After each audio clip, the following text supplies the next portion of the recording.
Okay, in this unit of giant lectures, I'm really happy to have kind of a simple one. Study Goal 19 says, how has species management changed since the early 1900s?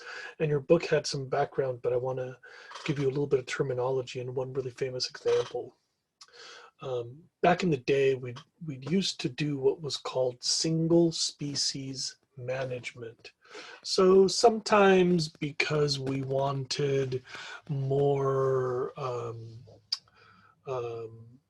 birds to shoot, um, sometimes because a wealthy person wanted a hunting preserve where they wanted big deer or whatever.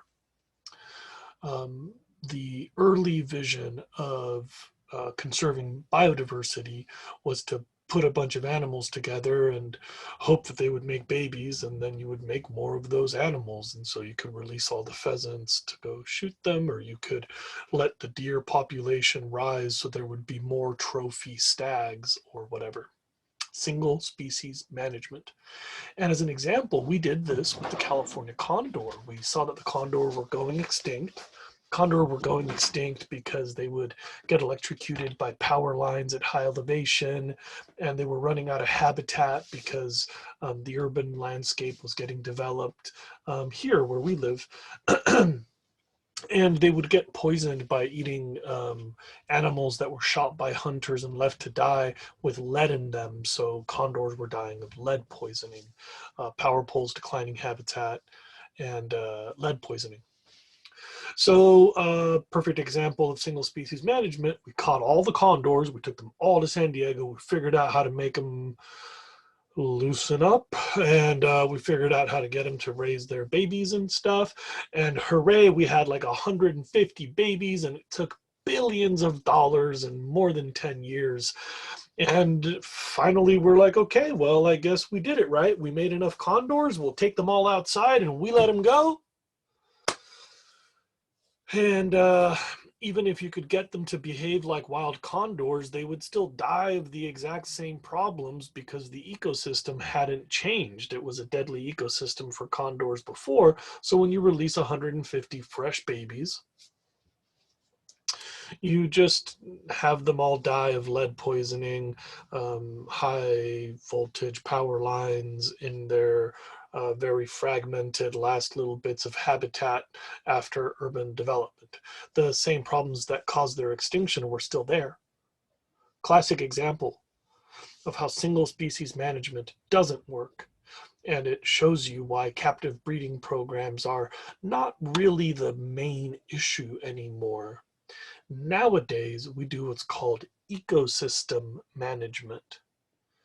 The idea is that you have to fix up the ecosystem, make sure that you've removed the problems, like creating areas without high voltage power lines and creating places where you can't use lead to hunt.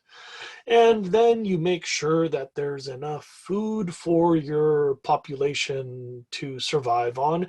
And once the ecosystem is recovered and the food web is ready, maybe you need to breed some more condors. But by the way, if you just fix up their environment, condors will breed condors without you being involved.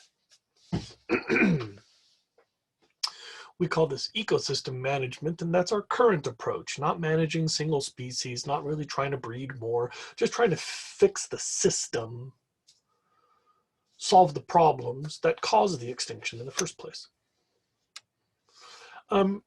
Remember from previous lectures that genetic diversity is really the most important thing, like having all the tools that you might need down the road. So the real cutting edge of conservation is not just having healthy ecosystems in pockets, but instead to connect all of those pockets. That's called the connectivity movement. Yellowstone is nice, but if it's surrounded by farms and cities and factories, it's just a little island. It's like a Noah's Ark that keeps inbreeding forever. You don't really want that. What you want is Yellowstone to be connected along long swaths of landscape. You want a whole bunch of interconnected habitat. So nowadays, the real future of conservation is to connect wild areas and to make sure that there are corridors or pathways for animals to move. That way, every grizzly bear has access to every other grizzly bear. Not just grizzly bears isolated in Yellowstone like we have now, but imagine if the grizzly bears of Yellowstone were genetically continuous with grizzly bears all the way to the tip of Alaska. That would be healthy, because then you can have gene flow.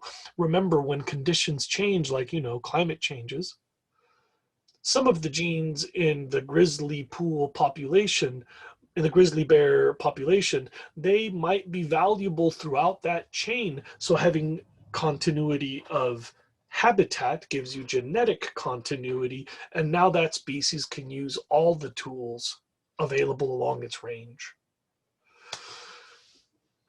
That's a high-tech future. We've gone from managing single species to managing their ecosystems, and now to connecting those ecosystems to make sure that we have a continuous group of healthy ecosystems, so that species can interbreed across their entire range. That's called genetic continuity. Man, and that was it. I just had this one little lecture all by itself, like 10 minutes, no big deal. Bye.